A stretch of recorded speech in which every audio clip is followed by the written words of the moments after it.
for 2 years. I took the last night bus home.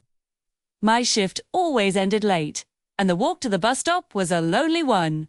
The stop itself was old, almost forgotten, tucked away on a quiet street. The single lamp above it flickered more than it shone, casting long, dancing shadows that played tricks on the eyes. In all that time, I never saw another soul waiting there with me. It was just me, the buzzing light, and the silence. One night, something was different. As I approached, I saw a new sign nailed to the rusty pole. The letters were stark white against a black background. It read, "Last stop, do not wait after midnight."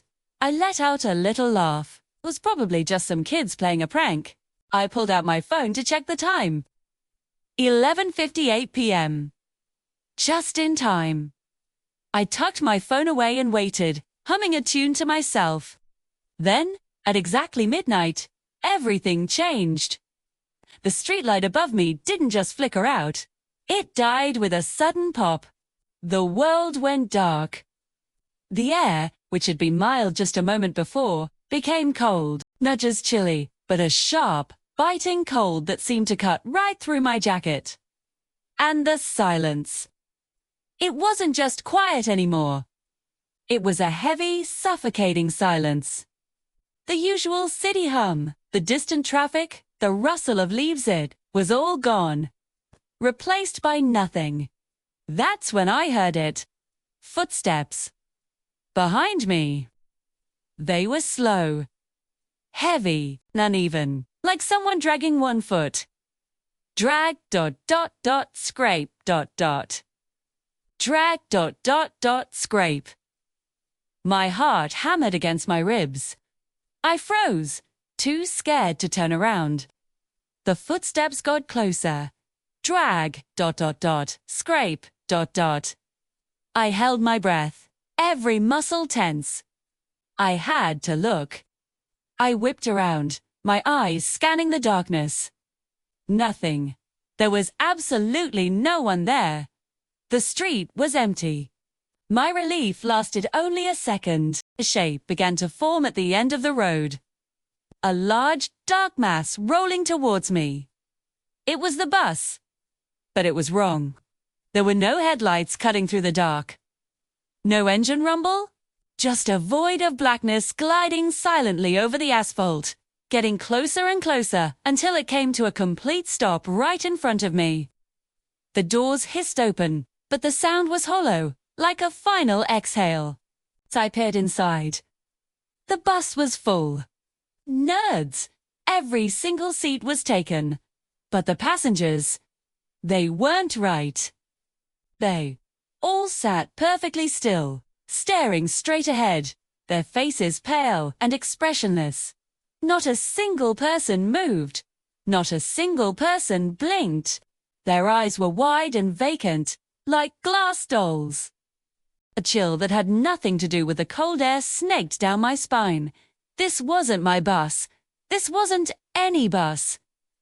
I took a step back, my foot scraping the curb. The doors didn't close. They just stayed open, a gaping mouth leading into the darkness.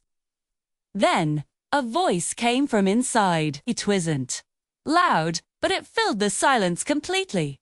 It was calm and utterly empty. You waited too long. Thoughts echoed in my head, cold and final. Something made me glance back at the sign on the pole. The letters were shifting, rearranging themselves in the faint moonlight. It no longer said last stop. Now, it read, "Welcome home." Panic seized me. I turned back to the bus, and that's when I saw the hands. Dozens of them, reaching out from the dark interior. They were grey and cold, their fingers long and bony. But what made me scream was that they were familiar. I recognized the chipped nail polish on one hand, the silver ring on another. These were the hands of people I knew, people who had disappeared from my town over the years. My neighbor. The kid who worked at the corner store. My old high school teacher. I didn't wait to see more. I ran, faster than I ever had in my life. my lungs burning, my feet pounding against the pavement. I didn't look back. I just ran until the city lights came back into view, until the sounds of life returned, drowning out the terrible silence. I burst through my front door, locked it, and collapsed against it, gasping for air. The next morning, driven by a morbid curiosity I couldn't explain, I went back. But there was nothing there. The bus stop was gone. The pole, the sign, the cracked pavement, it had all vanished. It was just an unbroken stretch of sidewalk, as if it had never existed. But the memory hasn't vanished. The fear is still there. Because every night, at exactly midnight, I hear it. The sound of a bus stopping just outside my window. The hiss of doors opening. And I know it's waiting for me. If you enjoyed this story, don't forget to like and subscribe for more horror stories.